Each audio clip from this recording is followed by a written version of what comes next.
Selamat malam jemaat yang dikasihi dalam Tuhan. Sungguh lagu yang indah yang kita nyanyikan di malam hari ini, dan kita mengucap syukur bahwa di pertengahan minggu kita bisa berjemaat dan menyanyi memuji nama Tuhan gitu. Saya menghimbau bagi jemaat sekalian yang mungkin dulu sering ikut kebaktian doa, untuk mari kita ikut lagi gitu ya. Walaupun ada pandemi, tapi justru di tengah-tengah pandemi kita perlu berdoa kepada Tuhan. Dan bukannya ada pandemi kita malah kurang berdoa, dan justru kita perlu untuk berjemaat. Oke. Saya ingin mengajak kita untuk melanjutkan pembelajaran kita. Seperti yang saya katakan, bahwa kita akan mempelajari kitab nabi-nabi kecil. Kitab nabi-nabi kecil. Di dalam Alkitab Ibrani ini disebut kitab 12. Jadi kitab 12 karena terdiri dari 12 tulisan nabi. Dari Hosea sampai dengan Maleaki. Jadi mereka sebut ini the book of 12. Jadi itu dalam Tanak, dalam Alkitab Ibrani itu satu kitab semuanya. Hosea sampai dengan Maleaki. Dan kita sudah masuk di Hosea sekitar sebulan yang lalu. Saya sudah ajak kita membahas pendahuluannya.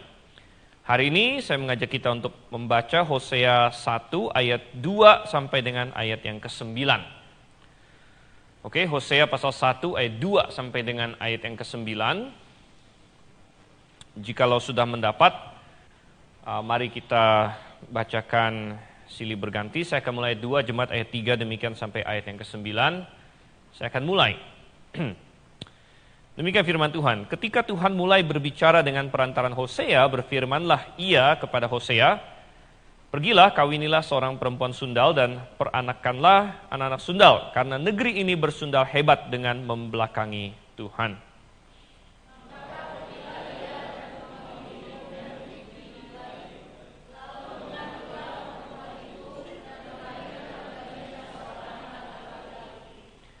Kemudian berfirmanlah Tuhan kepada Hosea, berilah nama Yisrael kepada anak itu, sebab sedikit waktu lagi maka aku akan menghukum keluarga Yehu karena hutang darah Yisrael, dan aku akan mengakhiri pemerintahan kaum Israel.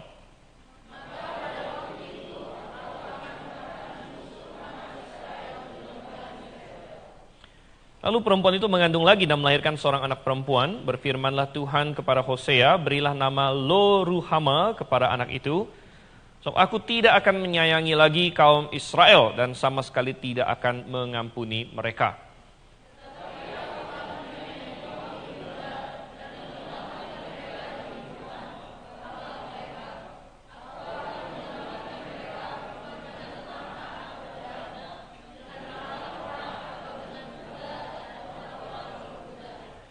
Sesudah menyapih Lo-ruhama, mengandunglah perempuan itu lagi dan melahirkan seorang anak laki-laki.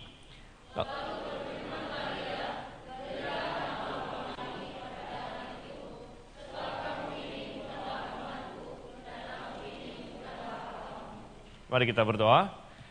Bapa di surga, kami mengucap syukur ada firman-Mu bagi kami pada malam hari ini.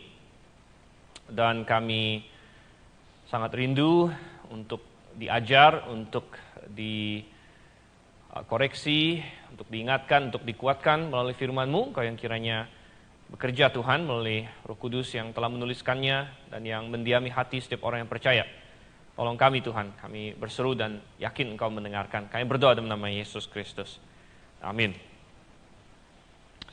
Baik, terakhir kita sudah melihat latar belakang dari kitab Hosea ini. Hosea adalah seorang nabi yang Tuhan komisikan, yang Tuhan panggil dan Tuhan tugaskan untuk melayani di masa seorang raja. Dia bertugas di wilayah Israel, kerajaan utara, dan dia melayani di masa Raja Yerobeam.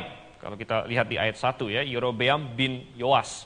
Yerobeam bin Yoas dikenal juga dengan julukan Yerobeam kedua. Kenapa disebut Yerobeam kedua? Karena dulu sudah ada Yerobeam sebelumnya, itu yang disebut Yerobeam pertama. Yerobeam pertama ini bukan leluhurnya Yerobeam kedua, jadi beda. Tapi Yerobeam pertama itu adalah Yerobeam yang memulai kerajaan Israel, karena dialah yang memecahkan kerajaan itu dari tangan anaknya Salomo, yaitu Rehabeam. Nah, Yerobeam pertama tentu berbuat kesalahan sangat besar karena dia mendirikan patung lembu emas, satu di Betel, kemudian satu di Dan, untuk alasan politik, karena dia takut bahwa kalau umatnya pergi ke Yerusalem, dia akan kehilangan kerajaan itu. Dan Tuhan sangat marah dengan Yerobeam yang pertama ini, dan banyak hal sudah terjadi tentunya semenjak itu. Yerobeam yang kedua ini adalah Yerobeam adalah raja keempat dari dinasti Yehu sebenarnya. Jadi waktu itu Yehu mengalahkan dinasti Ahab, kemudian Yehu menjadi raja, kemudian Yehu punya anak namanya Yoahas, Yoahas punya anak namanya Yoas, Yoas punya anak namanya Yerobeam yang ini, Yerobeam kedua. Jadi Yerobeam kedua adalah raja keempat dalam dinasti Yehu. Dan semasa pemerintahan si Yerobeam kedua ini, Tuhan memberikan kasih karunia yang luar biasa kepada Israel. Tuhan mengizinkan Israel untuk bisa menang melawan musuh-musuhnya. Musuh bebuyutan waktu itu adalah Aram atau Syria di sebelah utara. Dan Tuhan izinkan Israel bisa menang, kemudian Tuhan izinkan ada kemakmuran ekonomi, sehingga masa pemerintahan Yerobeam kedua ini sering disebut semacam masa keemasan kecil di kerajaan Israel, yang jarang terjadi, karena kebanyakan Israel itu terpuruk kebanyakan, karena mereka meninggalkan Tuhan. Tapi jarang-jarang di masa Yerobeam kedua ini, Tuhan membiarkan mereka makmur, aman, cukup aman, tentram. Namun saudara yang kasih Tuhan, ternyata orang-orang Israel yang Tuhan berkati sedemikian rupa tidak berbalik kepada Tuhan. Mereka tidak kembali kepada Tuhan, mereka tidak setia kepada Tuhan, malah mereka terus melakukan kesalahan, mereka terus jauh dari Tuhan, mereka masih menyembah lembu emas yang didirikan oleh Yerobeam pertama itu. Di dalam masa seperti inilah Hosea dipanggil, dan Hosea diberi tugas untuk menyampaikan beritanya, nubuatnya. Dan ternyata bukan hanya melalui kata-kata dia, Tuhan ingin Hosea menyampaikan pesan melalui hidupnya juga. Sehingga tadi sudah kita baca dan sudah kita bahas juga bahwa Hosea disuruh oleh Tuhan untuk menikahi seorang wanita sundal, wanita yang tidak setia, dan namanya adalah Gomer binti Diblaim.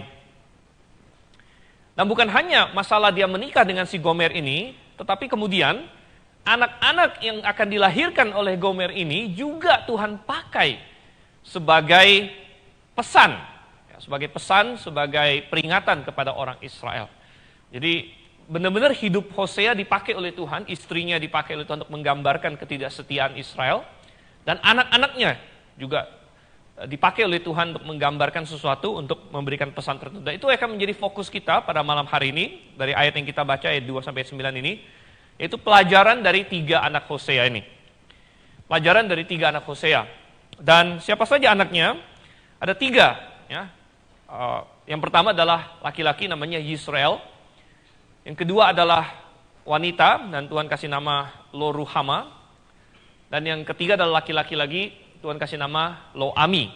Nah, 3-tiganya ini Tuhan yang kasih nama. Jadi luar biasa. Kadang-kadang kalau orang tua punya anak bingung cari nama juga. Ini Tuhan kasih nama. Dan dari namanya ini ada pesan untuk Israel. Ada pesan untuk umatnya, gitu ya. Dan kita akan lihat apa pesan Tuhan melalui ketiga anaknya ketiga anak si Hosea ini. Oke, dan saya akan membuat sedikit berlawanan arah. Saya akan mulai dari anak ketiga terlebih dahulu, karena lebih cocok temanya seperti itu. Kita akan lihat apa pelajaran yang kita tarik pertama dari anak ketiga dulu. Anak ketiga disebut Lo-Ami. Dan ini sangat menarik sekali. Lo-Ami secara literal, lo kalau dalam bahasa Ibrani, lo itu artinya tidak atau bukan. Ami itu berarti umatku. Jadi Lo-Ami secara literal berarti bukan umatku. Dan sebenarnya nama-nama ini menggambarkan sebenarnya hidup keluarga Hosea itu benar-benar cukup mengenaskan. Kalau Anda perhatikan ayat yang ketiga, waktu anak pertamanya Hosea lahir, firman Tuhan berkata demikian. Maka pergilah ia dan mengawini Gomer binti Diblaim, lalu mengandunglah perempuan itu dan melahirkan baginya. Melahirkan bagi siapa? bagi Hosea seorang anak laki-laki. Jadi Gomer melahirkan bagi Hosea seorang anak laki-laki, dikasih nama Yisrael. Tetapi waktu anak keduanya lahir, perhatikan ayat yang ke-6, lalu perempuan itu mengandung lagi dan melahirkan seorang anak perempuan. Nah, ada satu detail yang berbeda, tidak dikatakan untuk anak perempuan ini, dia melahirkannya bagi Hosea, tidak dikatakan lagi. Dan mengingat bahwa Tuhan berkata, ada menyinggung masalah anak-anak sundal dan lain sebagainya, dan sifat sundalnya si Gomer, bisa jadi Hosea sendiri mulai ragu, anak kedua dia ini, anak dia atau bukan sebenarnya. Ya. Anak keduanya ini anak dia atau bukan. Dan Tuhan kasih nama Lo Ruhama pada dia. Sampai kepada anak ketiga, ini lebih jelas lagi. Bayangkan, kalau seorang bapak, istrinya melahirkan, lalu kasih nama anaknya bukan punya saya gitu. Namanya bukan punya saya, bukan umatku gitu. Lo Ami. Ya. Bayangkan seorang anak lahir, terus bapaknya bilang kamu Lo Ami, kamu bukan orangku, bukan umatku. Apa yang terindikasi di sana? Ya. Apa yang terindikasi di sana? Terindikasi bahwa anak ini bisa jadi memang bukan punya Hosea. Ya. Sebagai bapaknya. Anak ini bisa jadi adalah hasil perzinahan, persundalan dari Gomer dengan yang tidak setia. Gitu. Kalau hari ini, saya yakin mungkin Hosea bisa tes genetik gitu kan, ada tes genetik ya, segala macam tes DNA. Sekarang ada banyak kasus-kasus paternitas, siapa bapaknya segala macam. Karena kalau masalah ibu itu biasa sudah jelas, pokoknya lahir dari siapa yaitu ibunya udah pasti, gitu kan. Kalau masalah bapak ini yang kadang-kadang tanda tanya gitu, wah bapaknya siapa gitu. Nah, tetapi saudara yang kasih Tuhan, apa yang kita bisa pelajari dari kenapa Tuhan izinkan ini? Ada pesan apa yang Tuhan mau sampaikan sampai anak ketiganya Hosea dikasih nama Lo Ami dan lain sebagainya. Jadi Tuhan ingin mengajarkan bahwa kita harus bertanya, apakah saya umat Tuhan atau bukan? Apakah saya anak Tuhan atau bukan? Gitu. Orang Israel sudah terlalu lama berasumsi bahwa karena mereka keturunan Abraham, karena mereka adalah orang Israel, karena mereka adalah bangsa pilihan, maka mereka adalah anak-anak Tuhan. Mereka anak Tuhan, dan Tuhan ingin berkata, bukan, kamu bukan anakku. Kamu bukan umatku. Gitu. Hanya karena kamu punya keturunan fisik kepada Abraham, bukan berarti kamu umatku. Kamu sama sekali tidak punya iman. Kamu sama sekali tidak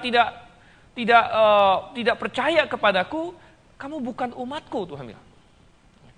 Walaupun kamu menyebut-nyebut namaku, tapi kamu tidak ada hati, tidak ada aku di dalam hatimu.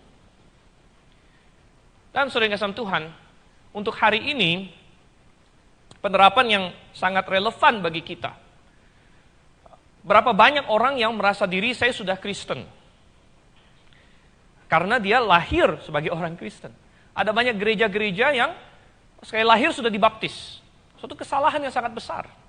Tapi lahir sudah dibaptis, jadi statusnya sudah Kristen dari bayi. Status sudah Kristen dari bayi, merasa diri orang Kristen, menyebut-nyebut Tuhan, sama seperti orang-orang Yahudi pada waktu itu. Tetapi tidak pernah benar-benar mempertanyakan apakah saya sungguh benar adalah anak Tuhan atau bukan. Jangan-jangan nanti Tuhan akan berkata pada dia, Lo Ami, kamu bukan umatku, kamu bukan anakku. Hanya karena kamu punya status di KTP, hanya karena kamu datang ke gereja, karena orang Yahudi waktu itu mereka datang. Sebagian masih pergi ke bait suci, ada yang datang ke nabi-nabi dan lain sebagainya. Tapi Tuhan bilang, tidak. Lo Ami, kamu bukan umatku. Kita tidak bisa menjadi anak Allah hanya karena status kita orang Kristen di KTP. Kita tidak bisa menjadi anak Allah karena kita masuk ke gereja. Sama seperti orang tidak bisa jadi anak sapi karena berada di kandang sapi gitu kan. Dan kita tidak bisa menjadi anak Allah hanya karena orang tua kita adalah anak Allah. Oh, orang tua saya percaya, orang tua saya beriman, kakek nenek saya beriman. Tidak ada hubungannya. Iman adalah suatu hal yang pribadi. Oleh karena itu kita bertanya, bagaimana caranya menjadi anak Allah? Coba kita buka di dalam Yohanes. Yohanes pasal 1, perjelas di sini. Yohanes pasal 1, ayatnya yang ke-12. Yohanes 1 ayat 12 sangat tegas sekali, tetapi semua orang yang menerimanya, diberinya kuasa supaya menjadi anak-anak Allah, yaitu mereka yang percaya dalam namanya. Orang-orang yang diperanakan bukan dari darah atau dari daging, bukan pula secara jasmani oleh keinginan seorang laki-laki, melainkan dari Allah. Menjadi anak Allah bukan masalah kelahiran fisik, bukan masalah kelahiran dari darah dan daging, bukan mengandalkan kakek nenek kita. Tetapi kepada barang siapa yang menerima dia, yaitu yang percaya kepada namanya. Oleh karena itulah di Yohanes pasal 3, kepada Nikodemus, Nikodemus adalah seorang Yahudi tulen. Bukan hanya Yahudi biasa, dia pengajar, seorang rabi. Tapi Tuhan Yesus berkata, kalau kamu tidak lahir kembali, tidak akan melihat kerajaan Allah. Dia perlu lahir kembali, masuk dalam keluarga Tuhan. Sehingga dia akan menjadi umatnya Tuhan, anak Tuhan. Kita kembali ke Hosea pasal 1. Kita melihat di sini, anak ketiga Hosea, Lo-ami memberikan peringatan dan membuat pertanyaan bagi kita, apakah saya sudah punya status anak Allah? Bukan, status saya bukan, yang ditanya bukan apakah saya anak grafe, anak panti asuhan karena kasih, bukan itu. Anaknya si diaken ini, anaknya gembala ini, anaknya penginjil ini, anaknya siapa, begitu, bukan. Tapi apakah engkau anak Allah berdasarkan iman? Sekarang kita mau lihat anak yang kedua. Jadi kita beralih dari anak ketiga. Sekarang anak keduanya Hosea, ini anak perempuan. Dan anak perempuan ini dikasih nama Lo-ruhama oleh Tuhan. Sekali lagi, Lo berarti tidak. Dan ruhama ini, ruhama itu akar kata yang sama dengan kalau bahasa Indonesia itu kayak rahmat, gitu, rahmat. Jadi tidak dirahmati, tidak dikasihi, tidak disayangi, gitu ya. Suatu nama yang sangat berat bagi seorang anak. Ya. Kalau anak dikasih nama tidak disayangi, begitu. Ya, tetapi ada tujuannya tentunya, ada tujuannya Tuhan memberikan nama ini kepada anak keduanya si Gomer. Apa pelajarannya di sini? Coba kita lihat ayat 6. Lalu perempuan itu mengandung lagi dan melahirkan seorang anak perempuan. Berfirman Tuhan kepada Hosea, berilah nama Lo-ruhama kepada anak itu, sebab aku tidak akan menyayangi lagi kaum Israel dan sama sekali tidak akan mengampuni mereka. Dan ini adalah peringatan Tuhan kepada Israel bahwa dia selama ini sudah begitu menyayangi mereka, sudah begitu melimpahkan kasih karunia pada mereka, tapi mereka terus-menerus menolak dan menolak kasih karunia itu. Sehingga Tuhan ingin memberitahu bahwa kasih karunia itu ada batas waktunya. Ya. Kasih karunia itu ada batasannya. Ada saatnya di mana pintu kasih karunia akan tertutup. Dan pada saat itu adalah penghakiman. Tuhan sudah berikan kasih karunia yang sangat besar, bahkan masa Yerobeam kedua ini adalah bagaikan upaya Tuhan, boleh dibilang terakhir, upaya terakhir untuk mengembalikan Israel lagi. Ya, makanya Tuhan kasih mereka keamanan, Tuhan kasih mereka kemakmuran. Dan Tuhan pernah berjanji kepada Yehu bahwa sampai dengan anaknya generasi keempat akan duduk di tahta. Jadi habis Yerobeam ini masih ada satu lagi yang akan duduk di tahta, kemudian akan habis dinasti Yehu. Tuhan kasih luar biasa, Tuhan kasih mereka nabi-nabi yang luar biasa. Nabi-nabi di utara itu nabi-nabi yang luar biasa hebat. Dibanding yang selatan juga ada nabi-nabi yang hebat. Tapi di utara bayangkan, seperti Elia, seperti Elisa, ini adalah nabi-nabi yang melayani di utara. Justru karena utara ini sudah jauh menyimpang dari Tuhan, Tuhan kirim, ya bagaikan kalau komando itu dikasih Kopassusnya begitu mungkin. Ya. Ini di utara ini sudah menyimpang jauh, harus kirim nabi yang Kopassus.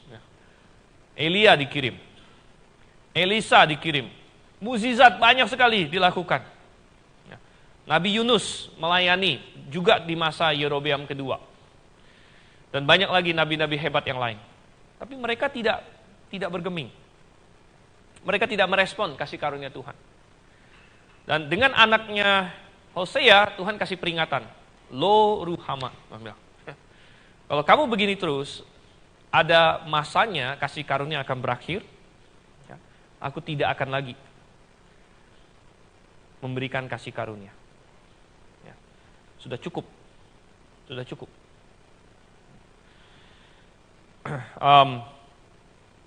Kita melihat prinsip ini di berbagai cerita dalam Alkitab. Kita ingat cerita Nuh misalnya. Kisah tentang Nuh. Nuh hidup 600 tahun. Dan di antara 600 tahun itu, sekian lama dia pakai, ada yang bilang 100 tahun, ada yang bilang sekian puluh tahun, untuk membangun bahtera. Dan Nuh disebut sebagai pemberita kebenaran. Dia aktif memberitakan kebenaran pada orang-orang sezaman dia. Tapi mereka tidak mau dengar, tidak mau dengar, tidak mau dengar. Bayangkan, berpuluh-puluh tahun, mereka bisa kapan saja datang kepada Nuh dan berkata, Nuh, aku mau ikut dalam bahteramu. Nuh, apa yang kau katakan, aku percaya, aku mau masuk dalam bahtera. Entah berapa puluh tahun, semua orang punya kesempatan itu. Kesempatan itu. Tapi tidak satu pun mengambil kesempatan itu. Sampai pada hari hujan turun, dan Tuhan sendiri menutup pintu bahtera. Dan hujan mulai turun. Dan banjir mulai naik. Saya bisa membayangkan ada orang-orang yang tinggal dekat Nuh yang akan segera lari ke bahtera itu dan berkata, Nuh, yang kau katakan sepertinya benar nih, kami mau masuk sekarang. Entah berapa puluh tahun dia sudah berkhotbah tiap hari, siapa saja bisa datang dan berkata, Nuh, aku mau ikut dalam bahtera, tapi tidak satu pun. Tetapi ketika pintu kasih karunia Tuhan tutup, Tuhan bilang sudah cukup. Tuhan tutup pintu bahtera itu. Dan banjir mulai naik. Kita tidak tahu, Alkitab tidak ceritakan. Ini hanya imajinasi saya, tapi saya bisa membayangkan bahwa bisa jadi ada banyak yang datang dan berkata, Nuh, sekarang kami mau masuk. Sekarang kami buka pintu sekarang. Tapi Tuhan yang sudah menutup pintu itu, bukan Nuh yang menutup. Anda baca lagi baik-baik ceritanya. Kalau Nuh yang tutup, mungkin Nuh akan buka lagi. Tapi Tuhan yang tutup. Tuhan yang tutup dan Tuhan yang buka. Nah, ini memperingatkan kita bahwa seperti yang tadi kita katakan, ya, pastikan keselamatan kita. Hari ini adalah hari keselamatan. Hari inilah aku menyelamatkan, Tuhan bilang. Karena tidak seorang pun dijamin hari esok. Pastikan, ya. Dan jangan menyanyiakan kasih karunia Tuhan. Kalau Anda sudah diselamatkan, puji Tuhan. Apa yang engkau mau pakai dengan kasih karunia Tuhan itu? Mungkin Tuhan, ada orang yang Tuhan panggil untuk melayani dia. Tuhan panggil untuk melayani itu kasih karunia, saudara. Kalau bisa melayani Tuhan itu kasih karunia. Luar biasa. Tuhan panggil. Kita bilang, Tuhan enggak lah. Kita tolak terus. Ya mungkin suatu saat Tuhan bilang, ya sudah, kalau kamu nggak mau melayani aku, ya udahlah. Gitu. Ya, akhirnya kita rugi. Tuhan ada batasannya. Lo ruhama, Tuhan bilang. Aku tidak akan menyayangi lagi kaum Israel. Dan itu berarti penghakiman sudah set. Setelah dinasti Yehu berakhir, tidak ada lagi raja yang kuat di Israel, dan mereka turun sampai akhirnya mereka akan dideportasi, dibuang oleh Asyur tahun 722. Itu adalah kesempatan terakhir. Hosea adalah panggilan terakhir bagi mereka. Ayat yang ke-7, tetapi aku akan menyayangi kaum Yehuda dan menyelamatkan mereka. Demi Tuhan Allah mereka, aku akan menyelamatkan mereka bukan dengan panah atau pedang, dengan alat perang atau dengan kuda atau orang-orang berkuda. Tuhan ingin mengkontraskan Israel di utara dengan Yehuda di selatan. Bukan karena Yehuda hebat. Dan ini mengingatkan kita bahwa kalau kita mendapat kasih karunia Tuhan itu bukan karena kehebatan kita. Ketika Asyur mengalahkan utara, dihabiskan semua, Asyur tidak puas. Asyur serang lagi ke selatan. Ada kisahnya di Yesaya. Raja Hizkia waktu itu. Asyur sudah kalahkan semua di utara, dia nggak puas, dia serang ke selatan. Hizkia tidak punya kekuatan apa-apa, sampai diejek sama Raja Asyur. Kamu punya nggak orang yang bisa naik kuda? Saya kasih deh kudanya. Gitu. Bayangkan diejek begitu, itu kayak misalnya musuh, kita lawan musuh apa gitu ya. Musuh bilang saya donasi tank sama kamu kalau kamu punya pilotnya gitu. Ya. Wah rendah sekali itu. Ya. Saya kasih deh kamu pesawat tempur nih, saya sumbang, kamu ada nggak pilotnya katanya. Ya. Bagaimana kamu bisa lawan saya? Katanya. Ya. Aku kasih kuda aja kamu nggak punya orangnya. Tapi Tuhan hancurkan dalam satu malam 185.000 pasukan Asyur. Ini memberitahu kita bahwa kalau kita mendapat kasih karunia Tuhan itu bukan karena kehebatan kita. Ya. Namanya kasih karunia. Kalau karena kehebatan kita ya bukan kasih karunia lagi.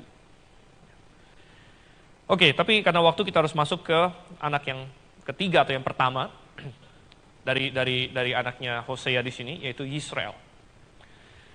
Coba kita lihat Yisrael ini, anak sulungnya, anak yang kalau menurut Alkitab ini sebenarnya anak Hosea, gitu, karena Gomer melahirkannya bagi Hosea.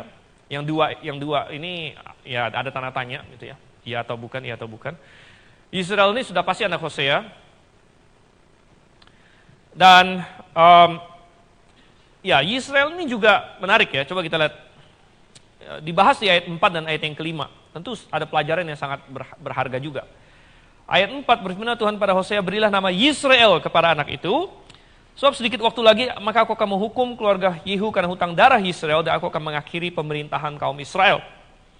Maka pada waktu itu aku akan mematahkan busur panah Israel di lembah Yisrael. Yisrael secara literal berarti dia akan menyerahkan. Dia akan menyerahkan maksudnya adalah Tuhan di sini. Ya, Tuhan akan menyerahkan. Dia akan menyerahkan, akan menyerahkan lah ya istilahnya. Ada kata apa lagi? Dan jadi Israel ini punya arti literal. Israel juga adalah nama tempat rupanya. Jadi ada tempat di Israel namanya Yisrael, suatu semacam kota lah atau kampung namanya Yisrael. Dan rupanya di Israel ini pernah terjadi peristiwa-peristiwa yang bersejarah.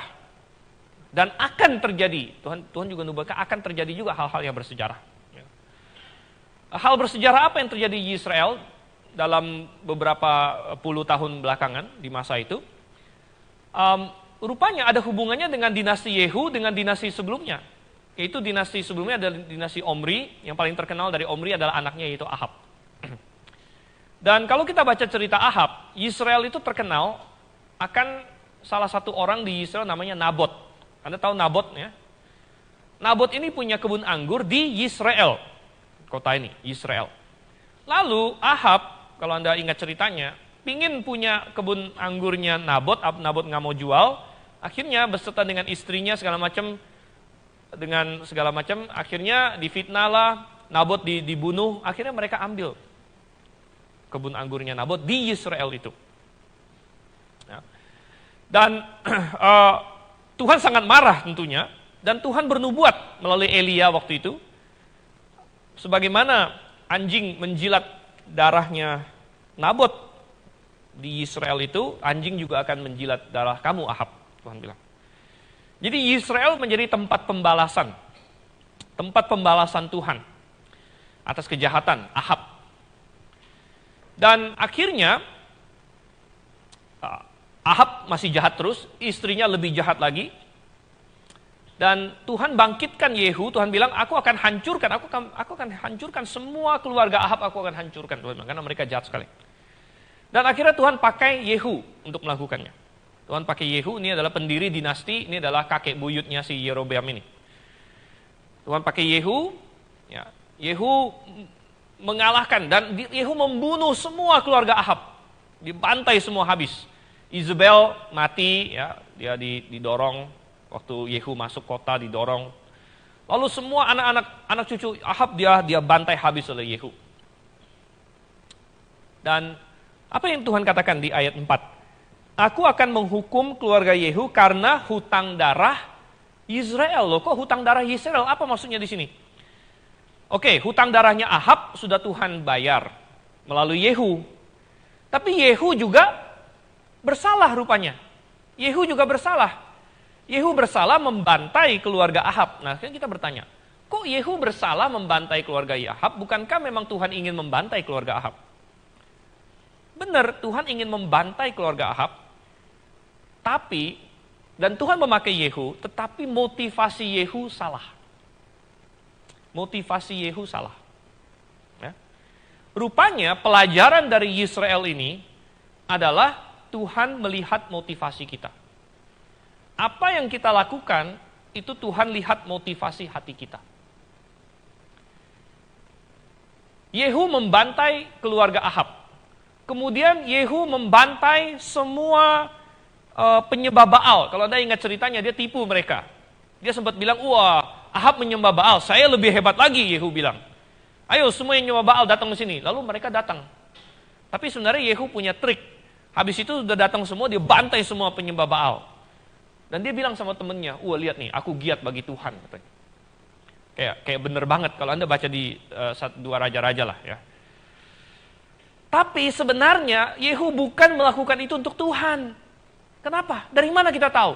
Kalau Yehu melakukan itu untuk Tuhan, mestinya setelah dia hancurkan Baal, dia balik kepada Tuhan. Tapi kalau Anda baca sejarahnya, Yehu tidak balik kepada Tuhan. Setelah membantai penyembah Baal, Yehu kembali menyembah lembu sapi emas yang dibuat oleh Yerobeam pertama. Yehu tidak balik kepada Tuhan. Yehu baliknya kepada lembunya si Yerobeam 1 itu. Jadi kita bisa melihat alasan dia membantai Ahab, alasan dia membantai semua penyembah Baal adalah karena untuk mengukuhkan kekuasaan politik dia. Penyembah Baal itu adalah loyalis-loyalis Ahab. Karena Ahab lah yang membawa penyembahan Baal masuk ke dalam Israel. Jadi Yehu membantai semua yang berhubungan dengan Baal untuk menegakkan kekuasaan politik dia. Atas nama Tuhan. Dan Tuhan tahu itu. Tuhan tahu. Dan Tuhan bilang, oke, Yehu, oleh karena itu aku akan kasih kamu cuma sampai 4 anak. Habis itu kerajaan kamu akan tumbang. Dan Tuhan bilang sama Hosea, ini zaman Yerobeam. Yerobeam sudah anak ketiga. Yoahas, Yerobeam. Dan Tuhan bilang, sebentar lagi. Sebentar lagi akan digenapi. Israel. Karena aku melihat hatinya. Coba kita bandingkan dengan Yesaya pasal 10. Yesaya pasal 10, ini sangat menarik. Tuhan pernah pakai bangsa Asyur untuk menghukum orang Israel. Nah ini Asyur ini yang akan Tuhan pakai untuk menghukum Israel nanti. Tapi perhatikan apa kata Tuhan. Ini suatu pelajaran yang sangat berharga. Yesaya pasal 10 mulai dari ayat 5, saya akan baca sampai dengan ayat yang ke-7, 8 begitu. Celakalah Asyur, Yesaya 10 ayat 5, celakalah Asyur yang menjadi cambuk murkaku dan yang menjadi tongkat amarahku. Jadi Tuhan pakai Asyur, tapi Tuhan bilang celaka Asyur. Loh kok bisa? Kalau Tuhan sudah pakai, kenapa celaka? 6, aku akan menyuruhnya terhadap bangsa yang murtad, maksudnya Israel, dan aku akan memerintahkannya melawan umat sasaran murkaku untuk melakukan perampasan dan penjarahan dan untuk menginjak-injak mereka seperti lumpur di jalan. Tetapi dia sendiri tidak demikian maksudnya. Dan tidak demikian rancangan hatinya. Melainkan niat hatinya ialah hendak memunahkan dan hendak melenyapkan tidak sedikit bangsa-bangsa. Jadi Tuhan mau pakai Asyur untuk menghukum Israel. Tapi Tuhan tahu motivasi Asyur ini tidak sesuai dengan maunya Tuhan sebenarnya. Nah, motivasi Asyur adalah dia sombong. Dia mau menghancurkan semua bangsa. Dia merasa dirinya hebat, dia merasa dirinya lebih dari Tuhan, dia tidak merasa memerlukan Tuhan. Padahal Tuhan yang mengizinkan dia untuk menghukum Israel. Sehingga Tuhan bilang, aku akan hukum Asyur juga. Nah, ini memberikan pelajaran yang sangat berharga bagi kita. Apa yang kita lakukan? Apakah seperti Yehu, di mana tampak luar kita lakukan untuk Tuhan? Tampak luar sepertinya melayani Tuhan. Tampak luar sepertinya bikin ini, bikin itu. Tapi Tuhan tahu hati kita. Apakah sungguh kita melakukannya untuk Tuhan atau tidak? Apakah sungguh kita tulus kepada Tuhan atau tidak? Apakah itu karena kita mengasihi Dia atau bukan? Tuhan tahu persis. Ataukah itu hanya mencari kesempatan dalam kesempitan? Ataukah itu hanya sekedar apa yang kita lakukan di luar untuk dilihat manusia? Ataukah itu hanya sekedar ambisi kita? Dan lain sebagainya. Tuhan tahu. Yehu sepertinya melakukan hal yang baik. Dia membalaskan murka Tuhan sama Ahab. Dia hancurkan penyembah Baal. Tapi akhirnya ketahuan juga sih. Hati dia tidak tulus sama Tuhan. Karena ujung-ujungnya dia bukan membawa Israel kembali sama Tuhan. Tapi dia bilang, kita balik lagi ke lembunya Yerobeam. Balik lagi ke lembunya Yerobeam. Nah, saudara yang sama Tuhan, kalau kita tidak melakukan dengan hati yang sungguh mengasihi Tuhan dan dengan tulus, pasti kita tidak akan mengikuti firman Tuhan 100%. Pasti tidak akan. Melainkan kita akan menyimpang, melenceng, entah di mana. Dan Tuhan bilang, aku tahu itu, aku akan balaskan. Aku akan hukum Israel. Dan ini ada permainan kata juga, karena Israel itu sangat mirip dengan Yisrael. Kalau Israel, bahasa Ibrani itu Yisrael. Yisrael itu artinya manusia Allah atau pangeran Allah. Jadi mirip-mirip dengan Yisrael. Ini Tuhan bilang, kamu ini Yisrael, tapi aku akan Yisrael. Ada permainan kata di situ. Aku akan serakkan kamu. Aku akan hukum kamu. Nah, saudara yang kasih Tuhan, mari kita belajar. Ini adalah pesan Tuhan untuk Israel, pakai anak-anaknya Hosea. Saya rasa nggak perlu lah ya Tuhan pakai anak-anak kita untuk menyampaikan pesan ini, karena sudah ada dalam Alkitab. Mari kita mencamkannya dan menerapkannya dalam kehidupan kita. Mari kita berdoa. Terima kasih Tuhan untuk kasih Tuhan pada kami. Dan kami melihat bagaimana Engkau mengasihi kami. Engkau memberikan kasih karunia yang begitu besar. Engkau memberikan peringatan-peringatan dan pesan-pesan pada kami. Biarlah kami meresponi itu Tuhan. Sebelum Engkau berkata, cukup dan waktunya habis. Namun biarlah kami yang sudah mengenal Engkau dengan tulus melayani Engkau, melakukan kehendak-Mu dalam hidup kami. Kami berdoa dalam nama Yesus Kristus. Amin.